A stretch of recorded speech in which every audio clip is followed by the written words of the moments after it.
Alhamdulillahirrabbilalamin. Puji syukur kehadirat Allah Subhanahu wa Ta'ala atas segala nikmat dan karunia-Nya hingga hari ini kita dapat berkumpul di ruang serbaguna SD dalam kegiatan aksi nyata diseminasi penerapan budaya positif di sekolah. Jazak yang kami hormati Bapak Kepala Sekolah, Bapak Ahmad Syakir, kemudian Ibu Hadijah sebagai Wakil Kepala Sekolah Bidang Kesiswaan, dan yang kami banggakan para Bapak dan Ibu guru hebat di lingkungan SDT Al-Madinah. Baik, untuk memberikan keberkahan kita hari ini, kita buka dengan memberikan salawat dan salam kita kepada baginda Rasulullah SAW dengan ucapan Allahumma sholli ala Sayyidina Muhammad wa ala ali Sayyidina Muhammad. Baik, Bapak guru hebat, Bapak Kepala Sekolah dan Ibu Hadijah, untuk lebih menyemangati kita semua ya, mari kita buka sesi diseminasi penerapan budaya positif ini dengan kami persembahkan sebuah pantun. Pagi hari mendengar berita didengar sangat informatif. Dalam rangka Hari Merdeka, mari kita isi dengan diseminasi budaya positif.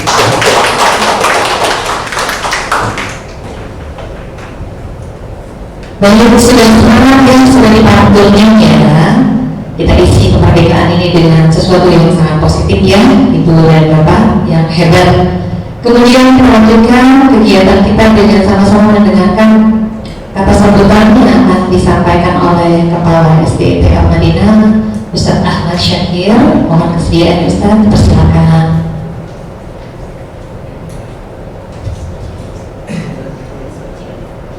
Bismillahirrahmanirrahim. Rabbi shrah li sadri wa yassir li amri wahlul 'uqdatam min lisani yafqahu qawli.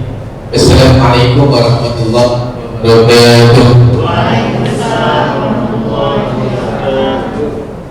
Alhamdulillahirabbil alamin. Allahumma shalli ala sayyidina Muhammad wa ala ali sayyidina Muhammad.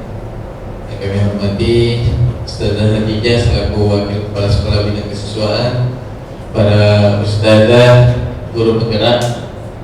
Tak biasa nyebut bapak ibu ini dan ustaz-ustazah yang alhamdulillah bersedia untuk mengikuti kegiatan aksi nyata dalam tema diseminasi penerapan budaya positif di sekolah yang diinisiasi oleh guru penggerak, calon guru penggerak angkatan 11 ini. Mudah-mudahan ada berkah yang didapat dari kegiatan ini. Amin ya rabbal alamin. Pertama-tama mari kita panjatkan puji syukur kehadirat Allah Subhanahu wa Ta'ala yang mana Allah telah memberikan nikmat karunia taufik wal hidayahnya, yang mana tanda syukur kita yakni melaksanakan kegiatan pada pagi hari ini. Ini merupakan tanda syukur kita. Syukur Allah sudah memberikan kita kesehatan, kenikmatan, umur panjang, dan kita gunakan dengan sebaik-baiknya. Dan mudah-mudahan kegiatan kita pada pagi hari ini diberkahi oleh Allah Subhanahu wa Ta'ala. Amin ya rabbal alamin. Selanjutnya salawat beriringkan salam tak lupa kita kirimkan kepada junjungan alam yang Nabi besar Muhammad sallallahu alaihi wasallam dengan ucapan Allahumma shalli ala sayyidina Muhammad wa ala ali sayyidina Muhammad. Para asatidz ustadzah yang dimuliakan Allah Subhanahu wa Ta'ala, alhamdulillah kita di SDT Al-Madinah ini berkesempatan mendapatkan upgrading gratis. Bahasanya upgrading gratis kalau saya, karena kita ya bukan mengecilkan ustadz-ustadzah yang belum menjadi guru penggerak, tapi ada nilai plus di saat kita sudah menjadi guru penggerak. Ya, saya ngerasain bagaimana di saat saya mengikuti PPG. Ya, memang ya mungkin di yang bukan pendidikan ya. Ya, kayak saya itu SUD, sarjana usuluddin, jurusan tafsir hadis, yang memang terkait dengan pendidikan itu masih nol di saat saya baru mulai mengajar di Al-Madinah. Mungkin ada ustaz-ustaz yang gitu juga. Ustaz Iskandar S1 Ustaz, sarjana apa Ustaz? Nah, akuntansi. Ini mungkin enggak dia. Jadi STR ya.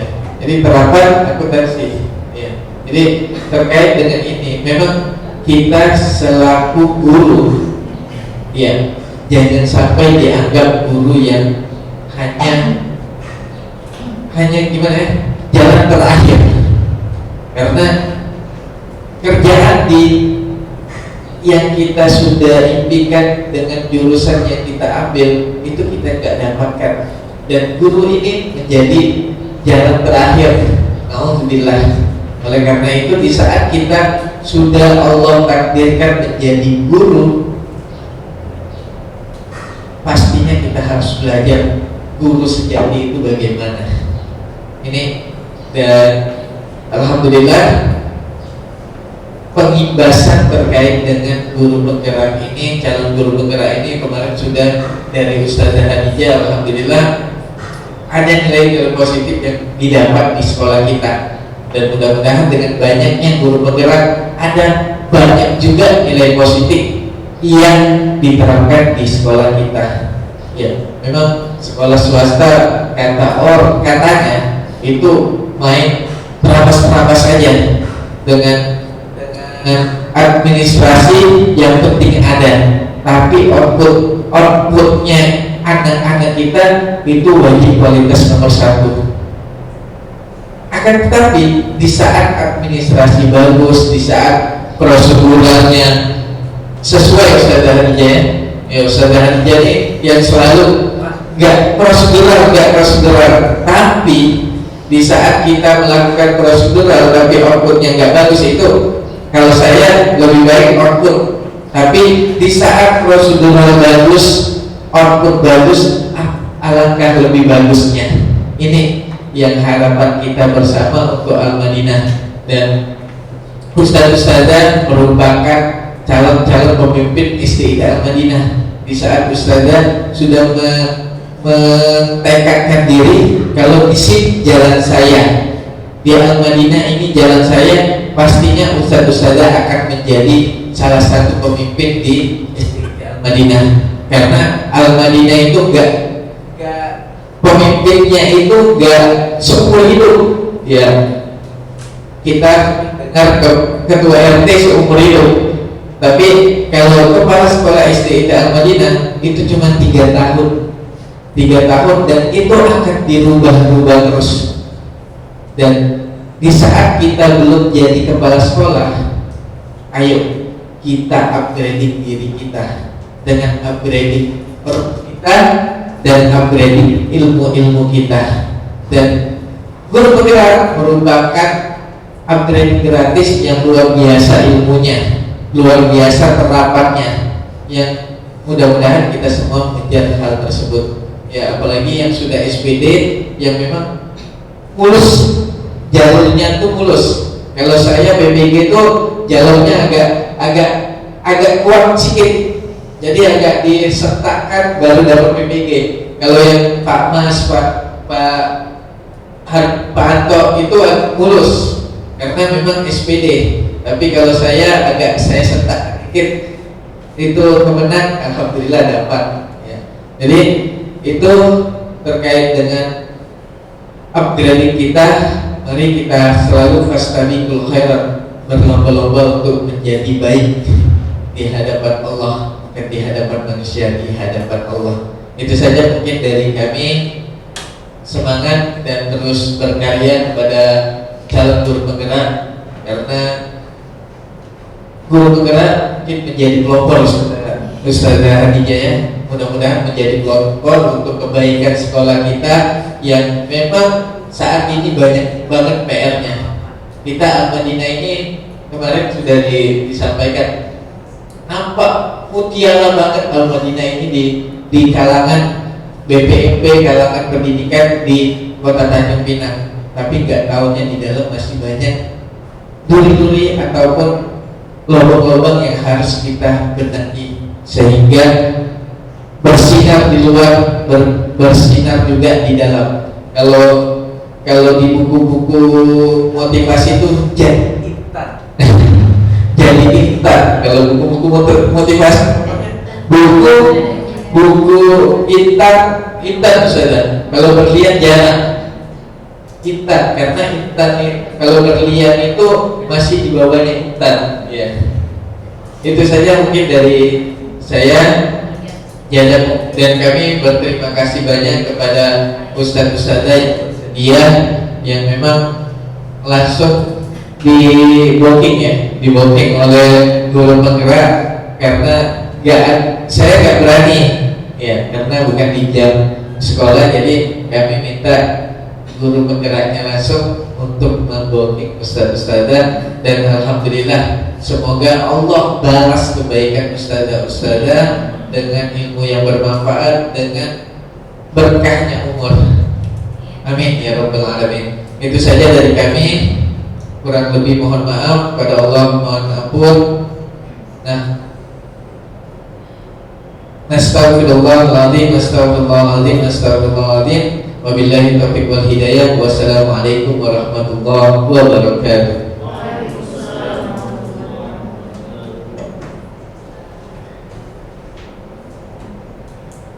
Baik, alhamdulillah, masya Allah, jazakallah khairan katsiran. Kami berikan kepada Ustadz Ahmad Syakir sebagai kepala sekolah kita. Untuk memberikan keberkahan dalam acara kita ini, maka kami persilakan kepada Ustadz Iskandar untuk membacakan beberapa ayat suci Al-Quran dan kemudian dilanjutkan dengan doanya. Kepada Ustadz, silakan. Bismillahirrahmanirrahim. Assalamualaikum warahmatullahi wabarakatuh. A'udzu billahi minasy syaithanir rajim. Bismillahirrahmanirrahim.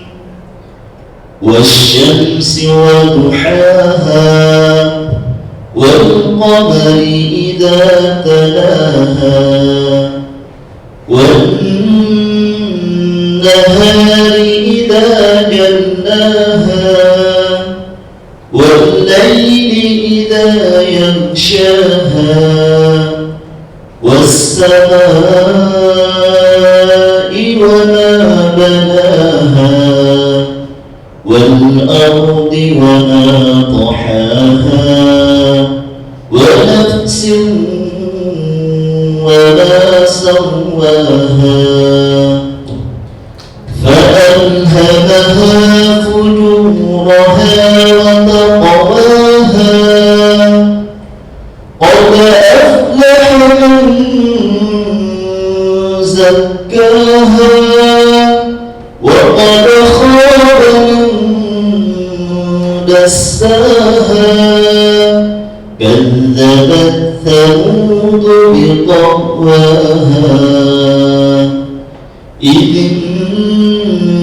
انبعث أشقاها فقال لهم رسول الله ناقة الله وسقياها فكذبوه فعقروها فدمدم عليهم ربهم بذنبهم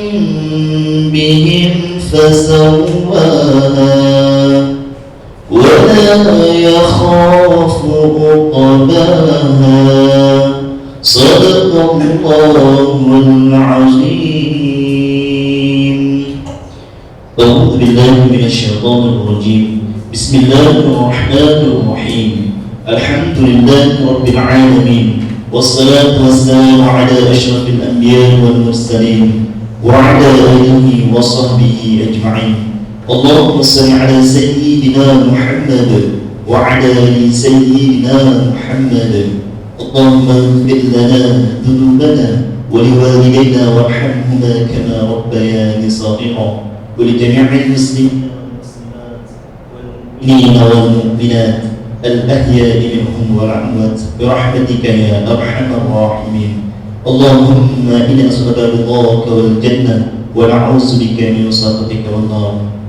Ya Allah ya Rabb, ampunilah dosa kami, dosa kedua orang tua kami, dosa orang-orang yang telah mendahului kami.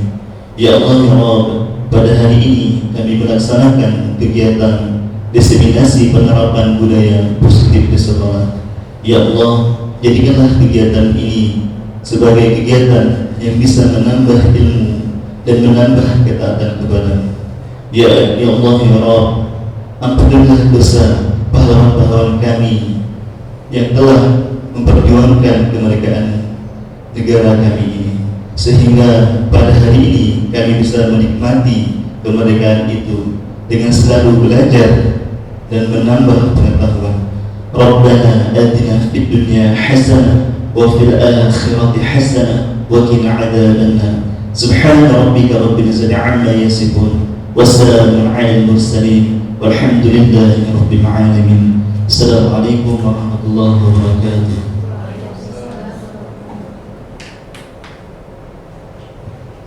Alhamdulillah, terima kasih kita ucapkan pada Bapak Iskandar yang telah membuka kegiatan kita pada siang hari ini. Semoga beliau membacakan doa dan ayat suci Al-Quran tadi mendapatkan pahala yang berlipat ganda, dan kita yang mendengarkan juga tidak kalah mendapat pahala yang berlipat ganda. Amin amin ya robbal alamin. Baik, Bapak Ibu yang berbahagia,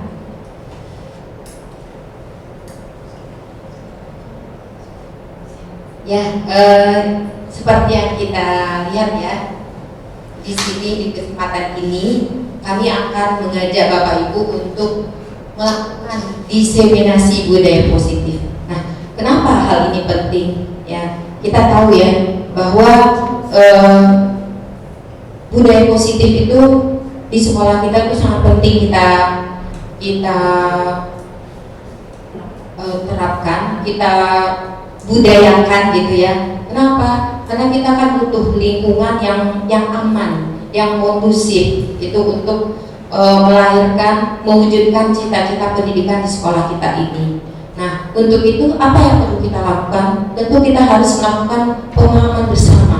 Ya, kita harus sama-sama memahami seperti apa sih ya menerapkannya, nilai-nilai apa yang akan kita terapkan dengan kondisi sekolah kita, ya itu sekolah Islam terpadu ini perlu kita samakan pemahaman kita.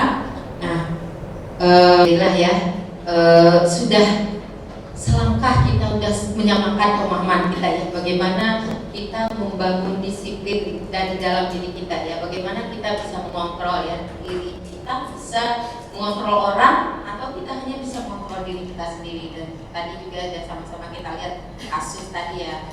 Nah, dari tanggapan dari Ustaz Hadipa tadi ya, guru matematika ya, sepertinya udah mengarah sih ya. Nah, sekarang mari kita tambah paham lagi. Nah, seperti apa sih hukuman, konsekuensi tadi yang udah kita kenali dua ya. Nah, ini ada satu lagi yang baru nih, ya. Ada namanya restitusi. Nah, seperti apa pula bendernya tuh? Nah, gitu ya, restitusi itu. Nah, mari kita lihat. Nah, ini ada yang kalau kita ya tabulasi ya efeknya atau seperti apa ciri-ciri kita identifikasi. Nah, kalau hukuman itu teman-teman, nah itu sifatnya itu nanti akan menyakitkan, baik itu secara fisik ataupun secara verbal gitu ya. Jadi itu kalau hukuman. Nah, jadi ada sesuatu yang menyakitkan yang terjadi.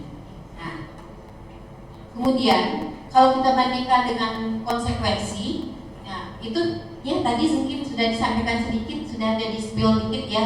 Nah, itu harus terjadi. Kenapa? Dari awal itu sudah ada semacam perjanjian kita dengan murid kita. Nah itu terjadi, nah itu sudah sama-sama bisa dimaklumi kejadiannya, gitu ya. Jadi tidak sesakit hukuman tadi. Kemudian, nah ini nih yang baru nih, restitusi seperti apa? Nah restitusi ini itu akan lebih memberikan pilihan, kita memberikan peluang lagi kepada murid kita, ya. Kita memberikan dia kesempatan untuk memperbaiki dari dalam dirinya sendiri. Nah, jadi ada pilihan di situ. Kemudian, kalau kita identifikasi lagi, ya, pada hukuman yang itu akan melahirkan identitas gagal, apalagi yaitu nanti murid kita itu tidak akan nyaman, ya, ataupun orang lain mungkin ya yang akan kita di rumah kita, ya, ada anak kita atau adik kita mungkin, ya. Nah itu tidak nyaman untuk dilakukan, gitu ya, ada ketidaknyamanan. Tapi kalau kita lihat, kita bandingkan dengan konsekuensi, nah tidak nyaman dalam waktu mungkin jangka pendek saja, gitu ya. Nah, kalau ini tadi dia menimbulkan luka yang mendalam seperti itu, ya, bisa menimbulkan luka yang mendalam, ya. Tapi kalau konsekuensi mungkin ya udah, ini sakitnya sebentar aja, gitu ya, karena memang sudah disepakati dari awal, memang tetap tidak ada ketidaknyamanan juga.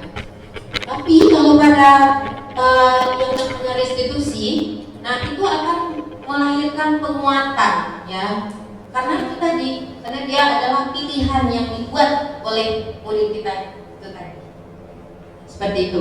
Nah selanjutnya, apalagi sih identitas gagal yang akan terjadi kalau kita memberikan yang namanya hukuman? Nah, akan ada korban, ya, ada victim, ada yang jadi korban, gitu kan? Nah, anak kita ataupun murid kita, gitu ya. Kalau kita konteks di rumah, ya anak, gitu ya, dan itu banyak terjadi di orang tua kita, mungkin anak-anak yang kita, murid kita temukan mungkin bisa jadi korban-korban di rumahnya, gitu. Nah, kemudian kalau konsekuensi, memang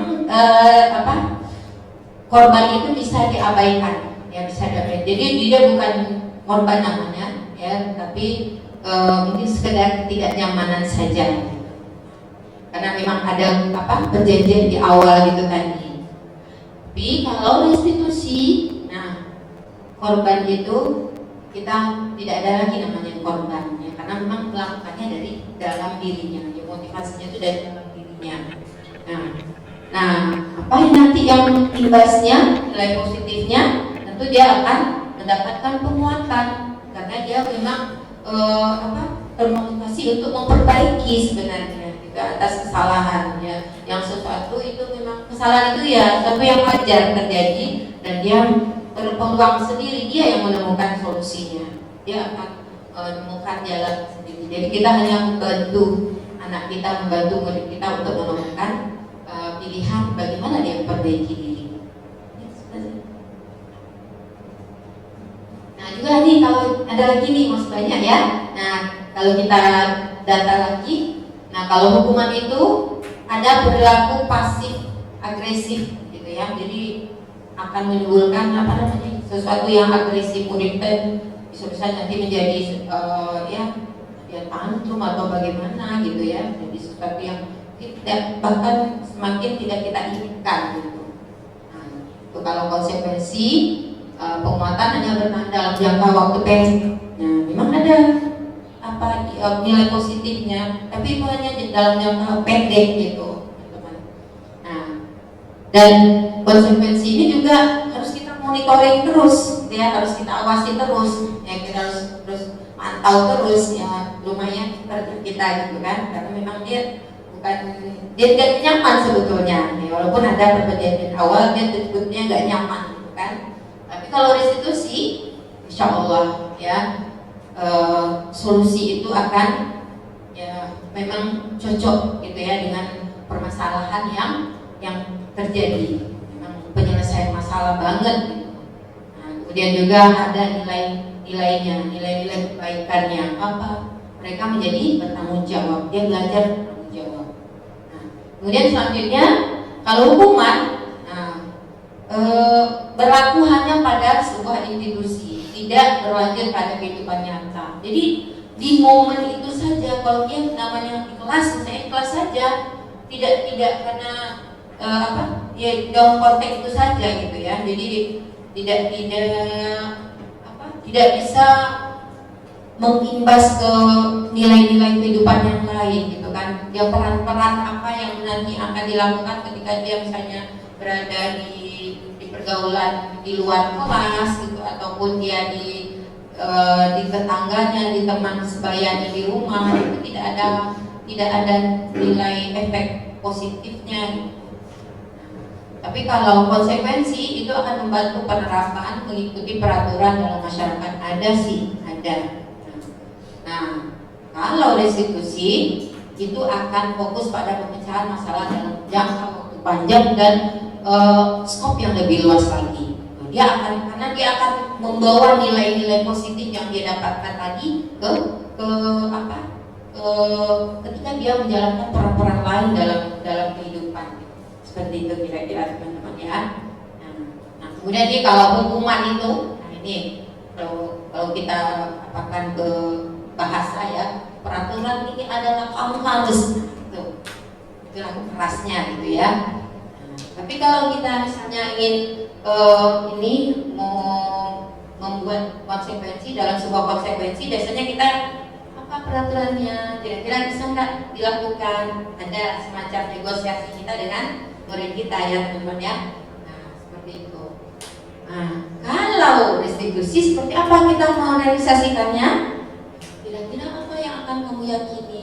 Ya, kira-kira kamu bisa melakukan apa untuk memperbaiki kesalahan ini? Ya Ustazah juga Anda melakukan kesalahan. Nah, kira-kira abang, kakak melakukan apa bisa untuk memperbaiki ini? Nah, jadi tidak ada rasa dia itu tertekan gitu ya. Jadi memang betul-betul solutif gitu ya teman-teman ya. Nah, kemudian selanjutnya kalau dia mendapatkan hukuman, dia akan membenci lawannya tadi, apa kalau kita ataupun orang tuanya di rumah gitu ya, dia akan membenci. Kalau dibenci peraturan dan subjek yang terlibat dalam peraturan itu, dia akan timbul kebencian. Tapi kalau di konsekuensi, dia akan berusaha menghormati karena dia ada andil di situ kan ketika membuat sebuah konsekuensi. Nah, tapi kalau restitusi, dia akan belajar menghormati dirinya sendiri, menghargai nilai-nilai apa ya, dan nuraninya itu yang ingin dia munculkan. Dia belajar menghargai dirinya ya, dan juga belajar tentunya menghargai orang lain. Nah, nih lagi nih ya yang negatif. Kalau kita tabulasi lagi, ya, kalau hukuman itu menimbulkan efek negatif. Ya, efek negatifnya ini contohnya ini, awas kalau melakukan lagi ya. Kemudian dia kalau ya HP udah silent, ini udah paksaan. Nah,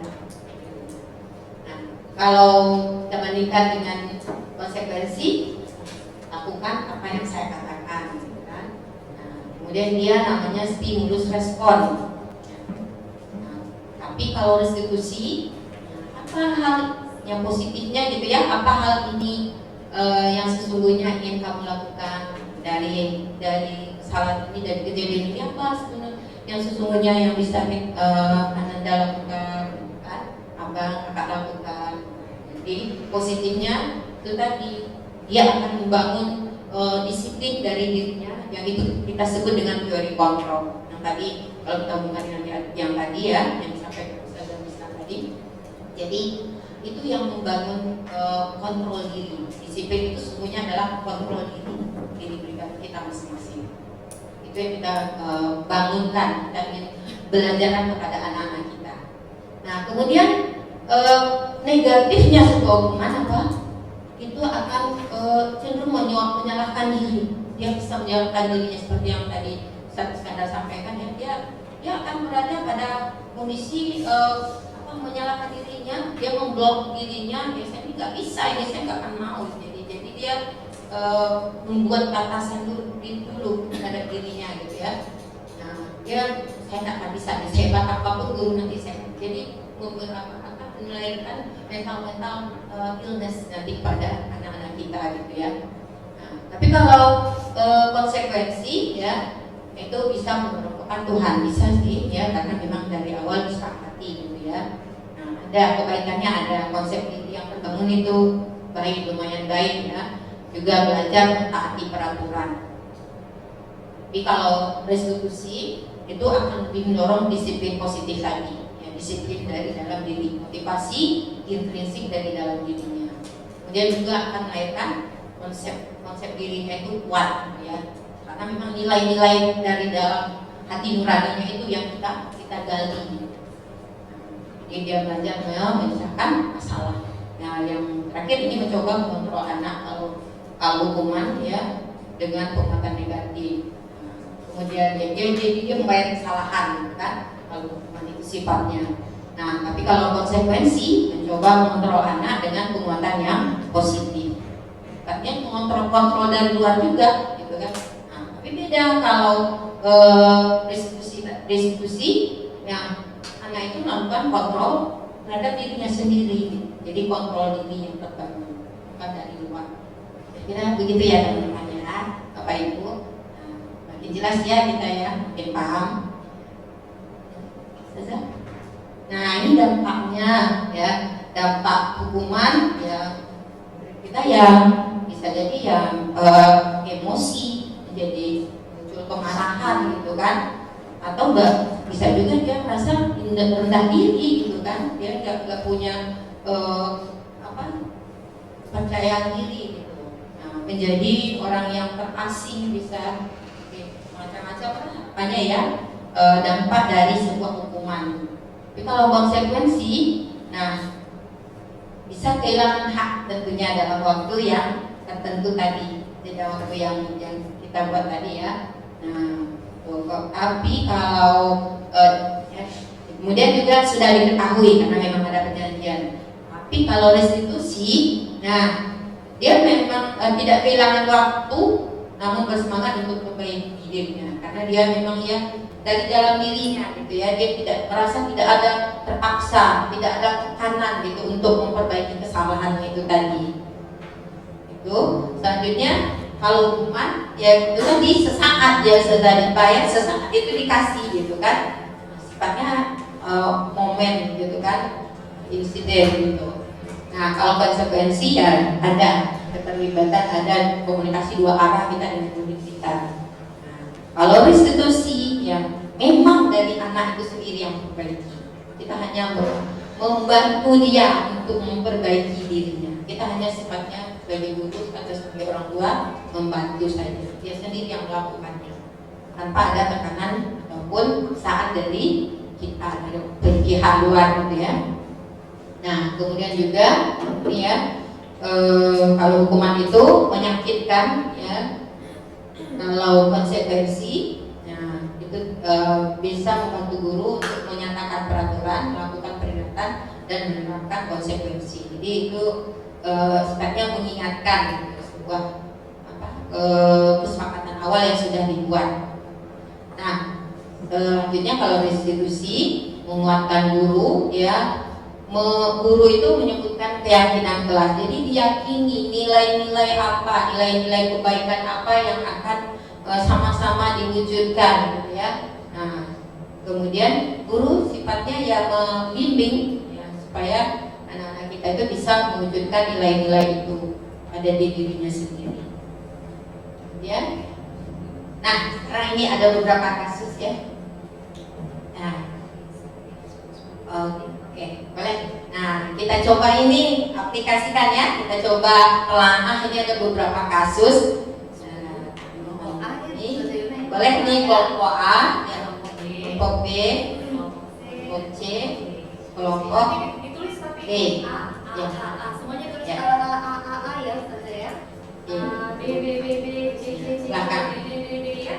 Ada 10 pertanyaan Ustaz ya. Jadi kira-kira menurut teman-teman ini apakah ya hukuman atau konsekuensi ya jika ini nih gurunya bersedia diskusi ya, boleh berdiskusi per kelompoknya nanti. Nah, oke, semuanya ada 10 kasus nanti Setuju dulu ya. Ini dulu ya. Diskusi ya. Nanti kalau sudah, silakan nanti ditempelkan ya di sebelah kanan kalau hukuman. Ya, hukuman sebelah kiri ya, sebelah kiri saya nih, kiri Bapak Ibu. Nah, sebelah kanan itu konsekuensi. Silakan disepakati dulu nih. Ya, pokoknya bikin A. Yang satu, kasus satu, kasus dua, kasus tiga. Ya. Ya, kita ngomongkan ya kasus satu, dua, tiga, empat, lima, enam itu.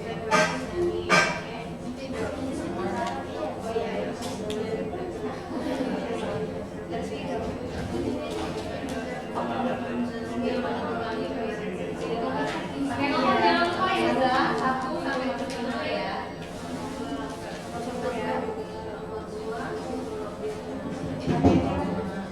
Ingat ya tadi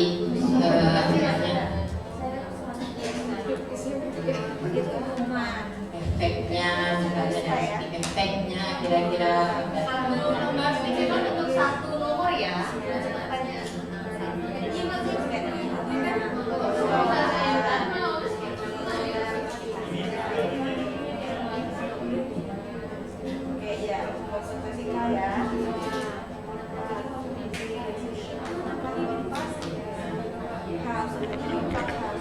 Nih dua ya, pilihannya dua aja, hukuman atau konsekuensi.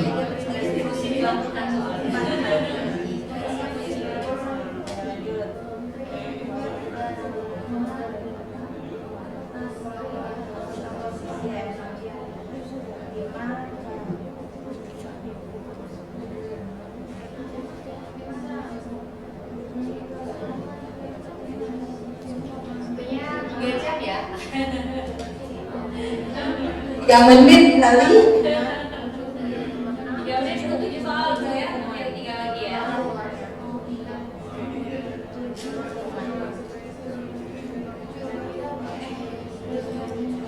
Oke ya. Sudah, kita lanjut. Jadi totalnya nanti 5 menit ini semua kasus ini.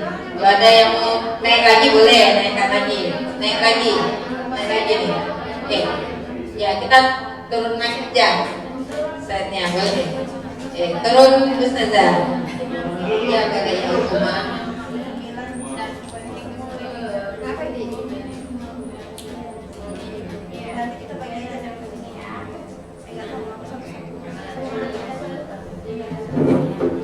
Ya, konsekuensi. Silakan sudah.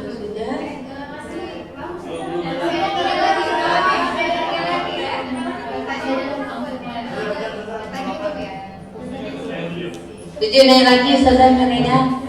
Naik lagi. Naik. Ya. Yang murid ya. Oh gini, Ustazah yang hukuman. Ya gitu ya. Ini dari kelompok B ya. Ini kelompok B juga. Habis itu yang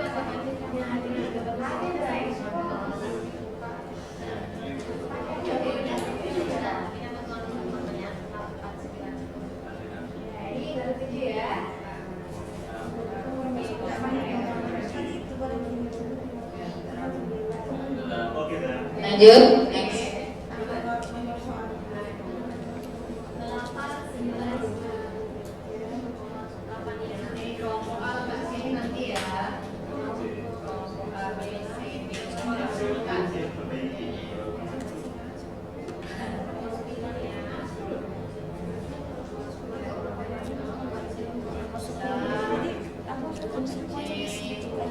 kehilangan waktu 10 menit karena dia datang untuk mengerjakan tugas karena dia datangnya telat. Jadi dia kehilangan waktu 10 menit waktu istirahat dia untuk mengerjakan. Ya kan nggak full ya.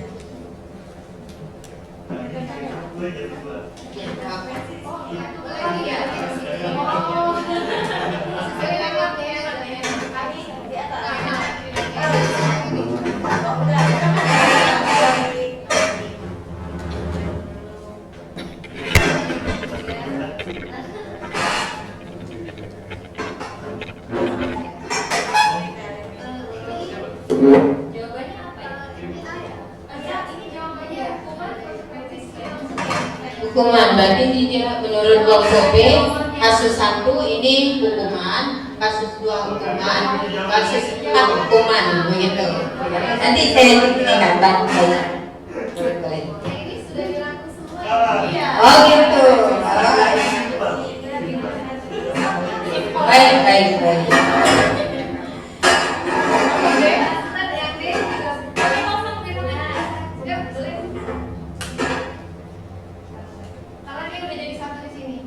Nanti kita bacakan aja satu lembar itu yang mana yang konsekuensi, yang mana hukuman. Paham? Oke, berarti sudah siap semua ya. Alhamdulillah, terima kasih. Nah, kita cek ya. Mari cek sekarang. Mari cek, mari kita cek. Kita mulai dari the man. Kita buka dulu. Ya boleh. Kita buka dulu, nanti kita cek. Oke. Ya, jawaban nomor 1 adalah hukuman. Ya, kelompok B oke. Kelompok A juga sepakat ternyata. Ya, kelompok C kita lihat. Nomor 1 konsekuensi. Nah, beda nomor 1 ya. Oke, beda nomor 1. Selanjutnya untuk nomor 2 itu juga hukuman. Mari dicek. Ya, kelompok B sama sependapat. Kelompok D ya, semuanya sepakat untuk kasus 2. Oke. Untuk kasus 3 itu menurut kelompok B konsekuensi, kasus 3 konsekuensi mari dicek di sini. Oke, kasus 3 konsekuensi ya, semuanya sependapat ya. Sekarang kasus 4. Kasus 4 itu adalah hukuman. Oke. Hukuman sama ya, semua sama. Untuk kasus 5 itu konsekuensi. Kita cek di sana apakah ada kasus 5. Ya 5 ya. Di sini ya sama. Setuju berarti semua ya. Kemudian kasus 6 itu hukuman. Ya, hukuman sama. Kasus 7 konsekuensi di sini. Silakan. Jawabannya hukuman berarti berbeda. Yang ketujuh beda. Yang ketujuh sudah. Ya, ini ya jawabannya hukuman yang ketujuh. Oke, kasus 8 itu hukuman. Di sini kita lihat. Kasus 8. Ini 8? Betul ini. Ini 8. Ini 7. Ini 8 betul. 8 ini betul. Ya, ini betul. Ini betul. 8 hukuman ya, sama betul. Oke, sama sependapat semua. Yang ke-9 itu konsekuensi. Silakan cek di sana. Di sini sama. Konsekuensi ada. Oke, di sini juga nih, ini benar. Nah, kelompok D betul. 9. Betul. Betul di sini konsekuensi ya. Sama sependapat 9. Betul. 10 konsekuensi ya sama. Oke, di sana apakah ada? Ya, alhamdulillah. Iya, berarti yang kurang sependapat ada 2 kasus ya, kasus ke-7 dan kasus pertama ya. Apa-apa ya. Itu danya kita bisa saja punya sudut pandang berbeda ya. Apa-apa, tidak masalah. Terima kasih pada teman-teman yang sudah ya, sepertinya pemahamannya itu sudah 98 gitu ya. Nanti akan kita kuatkan lagi dengan penjelasan berikutnya. Ada sebenarnya gimana sih mempraktekannya segitiga diskusi itu? Boleh dibantu Ustazah? Nah, ini yang namanya segitiga ya, bentuk segitiga ya teman-teman ya. Jadi segitiga diskusi itu mempraktekannya dimulai dari kita menstabilkan identitas. Ya, jadi artinya apa? Kita anak yang sudah melakukan kesalahan tadi, melakukan kelalaian tadi, kita stabilkan identitasnya dulu. Ya, misalnya kita sampaikan setiap orang pasti pernah melakukan ini kesalahan, kelalaian. Ya, kamu bukan satu-satunya, Ustazah juga pernah, yang itu juga pernah kita sebagai orang tua. Nah, selanjutnya apa yang bisa kita lakukan? Kita validasi kebutuhannya. kebutuhan ataupun kesalahan tadi divalidasi, kesalahan tindakan yang salah tadi kita validasi gitu ya. Kamu tentu punya alasan mengapa melakukan itu ya. Adakah cara yang lebih efektif? Misalnya kalau dia senang tadi dia mengganggu-ganggu temannya gitu ya, ataupun dia mengambil makanannya karena dia memang lapar, dia kurang makanannya, lupa bawa makanan, itu kita validasi. Kemudian selanjutnya dia akan menyampaikan sendiri ya, kita validasi, kita memfasilitasi dia untuk menyampaikan kira-kira dia kebutuhannya apa gitu ya. Kemudian tindakannya itu. Selanjutnya yang ketiga baru kita bawa dia untuk melihat kembali keyakinan apa nih yang telah disepakati sebelumnya itu di kelas gitu kan. Nah kemudian apa nih kita balikkan nilai kebajikannya kemarin apa ya ketika kita buat keyakinan kelas ini. Nah barulah di situ kita menanyakan kira-kira dia bisa memperbaikinya seperti apa, dia punya solusinya seperti apa, dia akan berpikir. Nah anak kita atau murid kita akan berpikir, dia merasa diberikan peluang, diberikan kesempatan memperbaiki diri tanpa ada paksaan dari kita. Jadi ini dia seperti tadi ya saya sampaikan sekilas, menstabilkan identitas. Kita mulai tadi ya tahap restitusi tadi yang tujuannya untuk mengubah identitas anak dari orang yang gagal, orang yang salah gitu ya. Nah menjadi dia nanti pribadi yang sukses ya, yang dia melanggar peraturan itu karena memang mencari perhatian ya, mencari perhatian tentu gitu, ada tujuannya. Selanjutnya itu bisa kita lakukan ya, menstabilkan identitas itu. Berbuat salah itu nggak apa-apa. Saya juga pernah ya, tidak ada orang yang sempurna. Bisa bla bla bla ya terus. Ini belum ada pilihan-pilihan kalimat yang bisa kita lontarkan, yang kita sampaikan ketika berinteraksi untuk menyelesaikan kasus secara restitusi. Lanjut. Nah, kemudian ya di tahap validasi kebutuhan, kita bisa menyampaikan seperti ini. Intinya tadi kita membantu murid kita mengenali kebutuhan dasar apa yang ingin dipenuhinya ketika dia melakukan itu.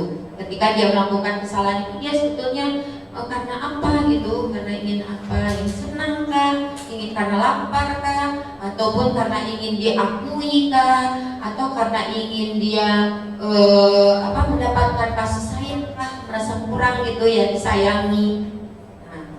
Nah, jadi kita bisa sampaikan, kamu bisa saja melakukan hal ini, tapi kamu tidak melakukannya. Apa yang penting, kamu pasti punya alasan mengapa melakukan ini.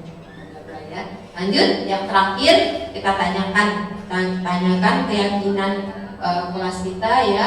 Di sini jadi tujuannya itu anak atau murid kita bisa melihat kesalahannya dihubungkan dengan nilai-nilai kebaikan, kebajikan tadi ya, norma-norma dasar yang ingin kita wujudkan di kelas kita misalnya.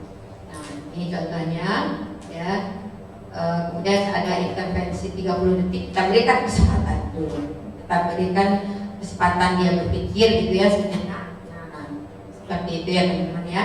Ini dengan kalimat-kalimat seperti ini. Lanjut. Oke, ini ada sedikit sambil kita mulai relax aja ya, oke, menyimak video.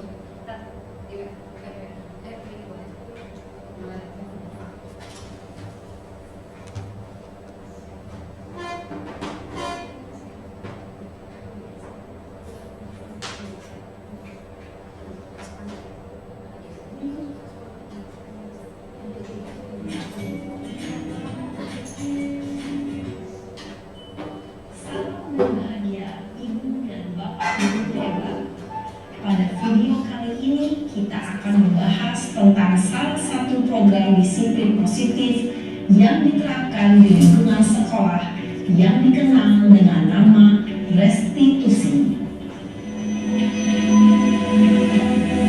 Dikembangkan oleh pakar pendidikan Dyer Gossen, berlandaskan pada teori kontrol Dr. William Blaser, oleh guru atau orang tua agar dapat menghasilkan murid yang mandiri dan bertanggung jawab.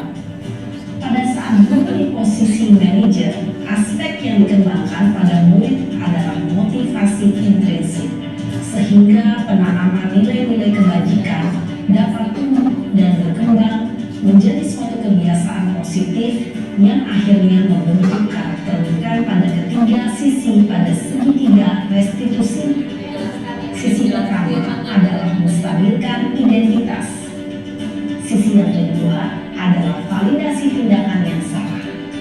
Dan sisi yang Tadi sudah kita jelaskan ya, kita masuk langsung ke videonya. Dijelaskan oleh Ustazah Yona tadi ya, tiga restitusi. Segitiga restitusi. Nah, masuk contoh langsung ya, simak ya.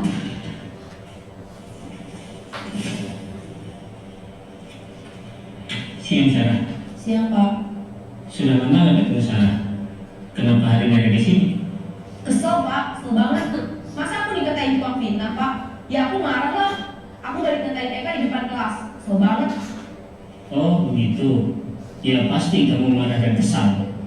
Bapak juga akan marah apabila ada yang menuduh Bapak seperti itu. Kemudian pada saat itu kamu mau melakukan apa? Ya saya langsung matain Eka lah Pak. Kesel banget. Saya bentak-bentak dia depan teman-teman lain. Oh begitu.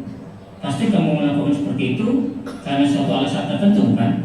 Iyalah, masa saya diam saja Pak? Ya saya bela diri lah. Masa saya dituduh tukang fitnah? Ya wajar lah. Mempertahankan harga diri itu sesuatu yang penting buat kamu. Untung kamu tidak bertindak lebih gegabah lagi, hanya membentak-bentak. Iya Pak. Untung saya masih bersabar dan hanya membentak saja.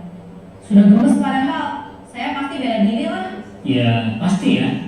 Tapi kamu memilih untuk tetap bertahan dan bersabar. Kamu memilih untuk tidak berbuat lebih parah lagi bukan? Iya. Nah, sekarang coba kita lihat lagi tindakan kamu yang bentak-bentak Eka di kelas. Tindakan kamu itu kira-kira sesuai dengan keyakinan kelas atau prinsip kamu tidak? Enggak lah Pak. Capek Pak jadi pemarah. Jadi keyakinan atau prinsip mana yang kurang sesuai dengan keinginan kamu? Ya, saya sebenarnya sangat menghargai orang lain.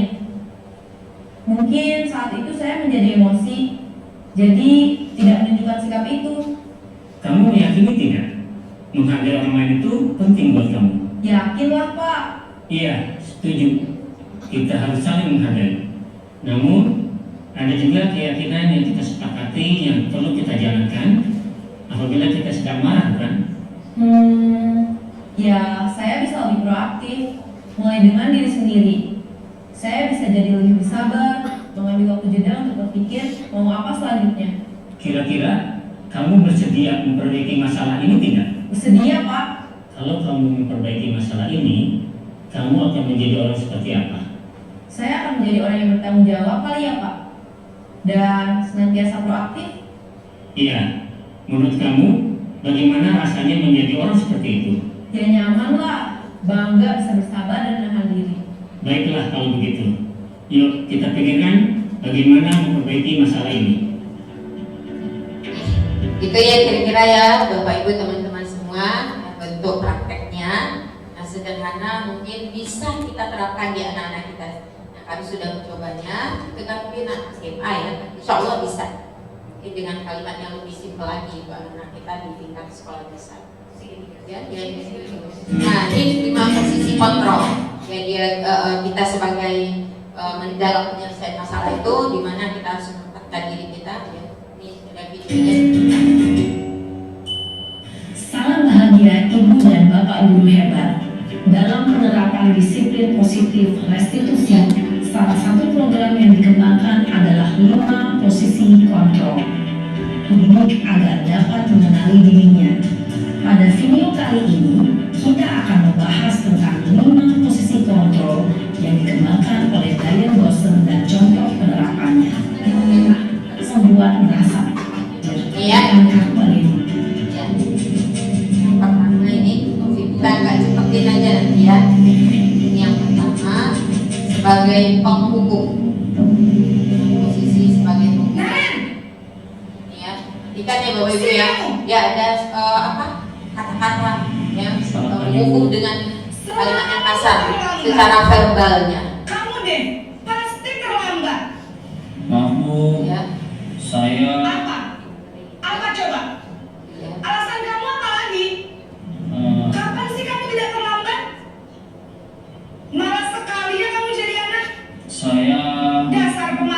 tidak memberikan sedikit pun kepada anak ya.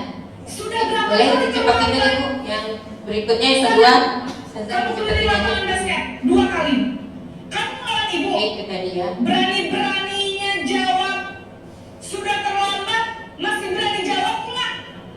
Biar kapok. Cepat. Pergi sana ke lapangan basket. Nada tinggi, Ini ya, menyakiti dan menyindir. Hukuman bisa berupa fisik maupun psikis. Kamu berada pada posisi pemukul adalah murid cenderung makanya ya. Jangan jadi pendidikan yang lanjut ya. Kedua, posisi pembuat merasa bersalah. Ya, dia ini murid kita jadi merasa bersalah. Jadi kalian ini seperti apa dia? Kita bandingkan.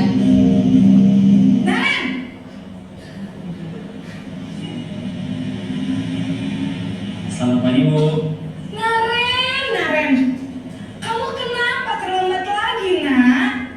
Ya Tuhan Naren, kamu senang ya bikin ibu susah ya? Itu jadi pembuat rasa bersalah. Terlambat lagi, nanti ibu yang ditegur bapak kepala sekolah nak. Nadanya lembut, tapi dia sudah membuat muridnya itu merasa bersalah. Kan?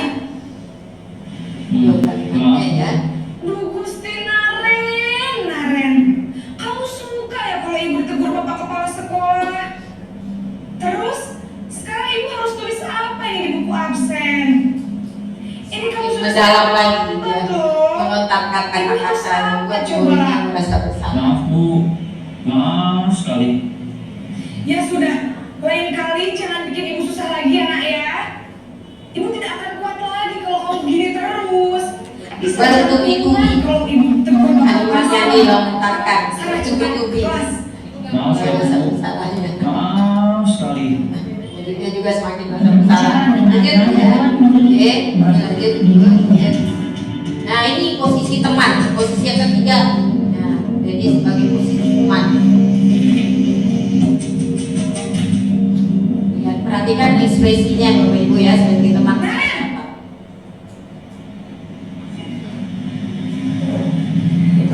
Selamat pagi Bu. Wah, sudah jam berapa Beda ini ya, nak? ekspresinya berbeda. Terlambat lagi ya sayang.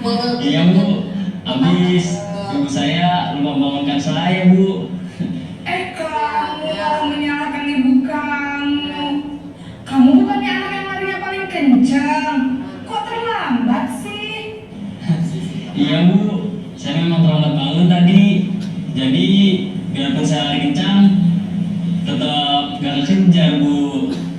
Ya sudah sana. Nanti lain kali larinya lebih kencang lagi ya. Biar gak terlambat lagi. Bikin seneng ibu demi ibu. Bisa kan? Bisa Bu. Ya sudah sana masuk kelas. Ibu beresin urusan absen kamu. Kamu ini ada-ada saja. Lanjut yang keempat. Kemudian kita vaksin hanya. Nah, pemantau ya, sebagai pemantau.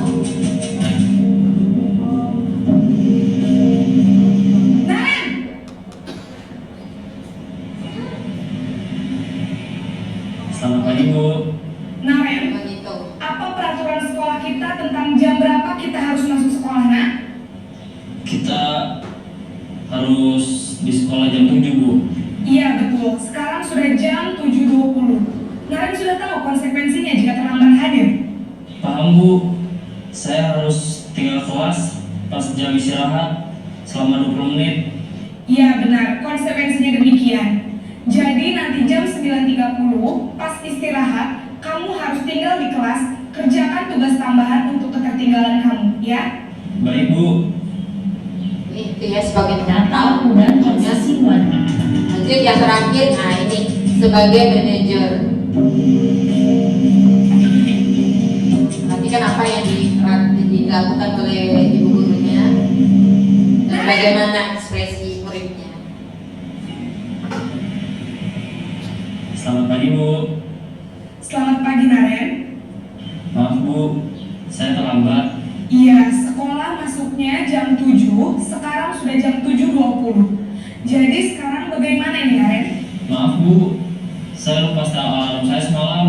Baiklah, menurut kamu tingkatkan? Menghargai diri sendiri dan orang lain mungkin ya Bu. Setuju. Jadi, apakah Naren meyakini prinsip saling menghormati tersebut? Iya Bu, saya meyakini. Ya, tiba baliknya ya, jadi ditanyakan, jadi dia sendiri yang melihat apa kesalahan yang telah diperbuat. Itu yang jadi kita hanya sebagai manajer, kita yang memanage dia untuk menemukan nilai-nilai apa yang dia langgar, bagaimana dia memperbaiki. Itu posisi kita sebagai guru di posisi manajer. Ada lagi selain KMA? Selain KMA ada ibu saya. Baik, jadi yang mengingatkan Naren adalah KMA dan ibu kamu ya? Segera saya lakukan. Baik, jadi Naren akan setel alarm untuk bangun besok pagi dan akan diingatkan oleh kakak dan ibu